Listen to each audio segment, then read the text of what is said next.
Hey, welcome back.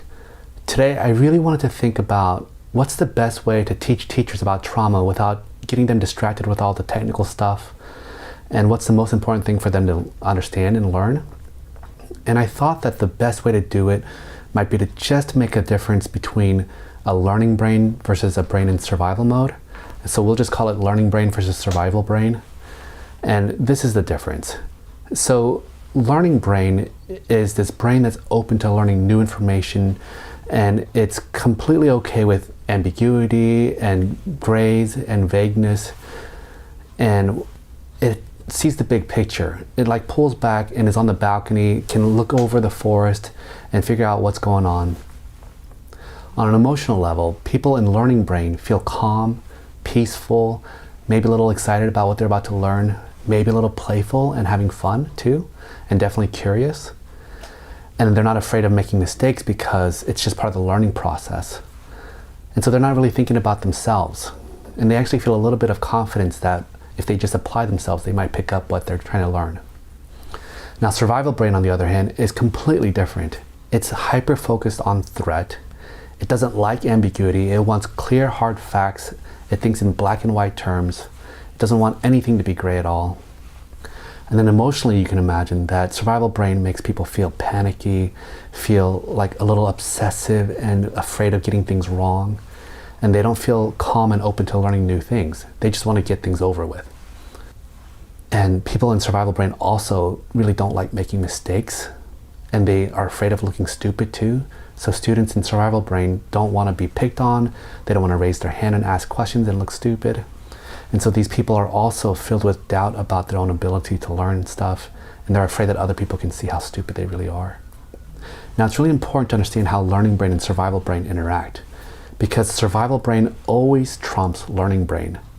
And it makes sense because survival brain is just trying to save your life. And so if it thinks that there's something dangerous happening, you better pay attention to it, right?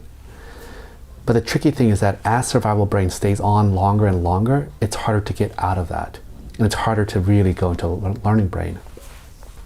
And the way I think about it is kind of like the myth of Sisyphus. You know, that guy who has to push a rock up a hill, and then every day it falls back down and he has to do it over and over again.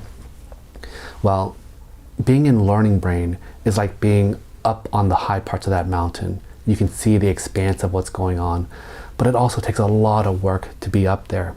And at any second, if you're not paying attention and putting effort into it, it's so easy to slip back into survival brain again. And that rock that Sisyphus is trying to push up, well, that's kind of like stress. And the more stressed you feel, the heavier and bigger that rock gets, and it just pushes you back into survival brain quicker. Now, the kicker is that for traumatized people, stress is a really rigid and intense thing. And so with trauma, any little stress makes that rock grow way bigger than it normally would.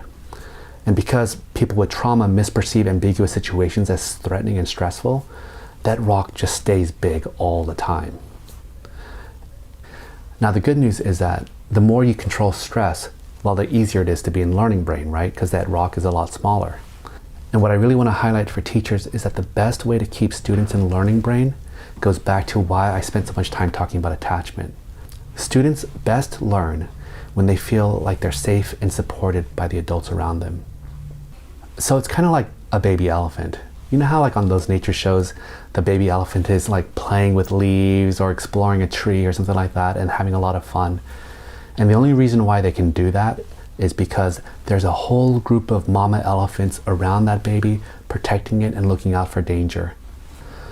So a kid with trauma or who's stuck in survival brain, it's kind of like that baby elephant who doesn't have protective adults around them. They can't play and learn because they're way too focused looking out for threat and danger. So this is why I really believe that the most important thing that schools need to focus on, way more important than any kind of techniques or curricula, is really whether or not they are creating that environment where students feel like they're surrounded by these big mama elephants who are going to protect them and watch out for them and make them safe. And when students have that, I bet you it unlocks their curiosity, their eagerness to learn, and play as a way to learn. So I hope that's helpful. Let me know if you have any questions in the comments below. Thanks.